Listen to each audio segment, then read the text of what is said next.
ഈ ചൂടുകാലത്ത് ഞാനടക്കമുള്ള ക്ഷീരകർഷകർ അനുഭവിക്കുന്ന മെയിൻ ആയിട്ടുള്ള കുഴപ്പമാണ് നമ്മളെ പശുവിൻ്റെ പാല് കുറയാന്നുള്ളത്. ഏകദേശം 10 ലിറ്റർ വരെ എന്ത് ചെയ്യും നമ്മളെ പശുവിൻ്റെ പാല് ഈ ചൂടായതുകൊണ്ട് കുറയാനുള്ള സാധ്യത ഉണ്ട്.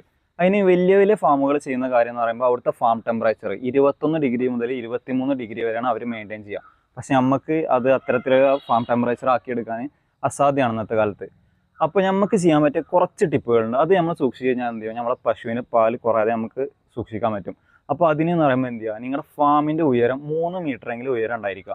പിന്നെ അതേപോലെ തന്നെ ഫാമിൻ്റെ മുകളിൽ ആ ഷീറ്റിൻ്റെ മുകളിൽ എന്ത് ചെയ്യുക, നിങ്ങൾ ഒരു സ്പ്രിംഗ്ലർ സെറ്റ് ചെയ്യാൻ വേണ്ടിയിട്ട് നോക്കുക. അല്ലെങ്കിൽ പശുവിൻ്റെ ഫാം ഒരു തണലുള്ളിടത്താണെങ്കിൽ കുഴപ്പമില്ല.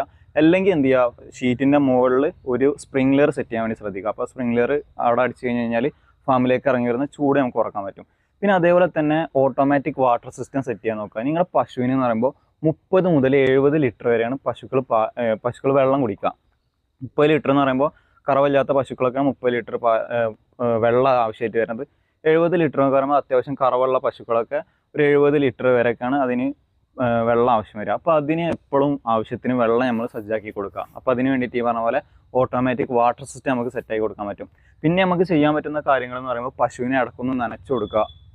പിന്നെ 9 മണി 11 to 3 നമ്മൾ മനുഷ്യന്മാർ പുറത്തേക്ക് ഇറങ്ങണ്ടെന്ന് പറയുന്ന ആ സമയത്ത് നമ്മൾ എന്ത് ചെയ്യുക, ഇങ്ങനെയുള്ള ചൂടത്ത് കൊണ്ടായിട്ട് നമ്മൾ പശുക്കളെ കെട്ടി അവരെ തീറ്റിക്കാതിരിക്കാൻ വേണ്ടി ശ്രമിക്കുക. മാക്സിമം തീറ്റിക്കുമ്പോൾ 9 മണിക്ക് മുമ്പും അത് തന്നെ 3 മണിക്ക് ശേഷം നമ്മൾ ഈ പശുക്കളെ തീറ്റിക്കാൻ വേണ്ടി ശ്രമിക്കുക. അപ്പോൾ ഇങ്ങനെ ബേസിക് ആയിട്ടുള്ള കുറച്ച് കാര്യങ്ങൾ ശ്രദ്ധിച്ചു കഴിഞ്ഞാൽ എന്തായാലും ചൂടുകാലമായി കഴിഞ്ഞാൽ പശുവിൻ്റെ പാലുൽപാദനം കുറയും. ആ കുറയുന്നത് നമുക്ക് മെയിൻറ്റെയിൻ ചെയ്യാൻ പറ്റും. അപ്പോൾ പാല് വർദ്ധിക്കാനുള്ള കുറേ ടിപ്പുകളുണ്ട്. അപ്പോൾ അടുത്ത ടിപ്പുമായിട്ട് നമ്മൾ അടുത്ത വീഡിയോയിൽ വരാം. എന്തായാലും ഫോളോ ചെയ്ത് വെച്ചോളേ.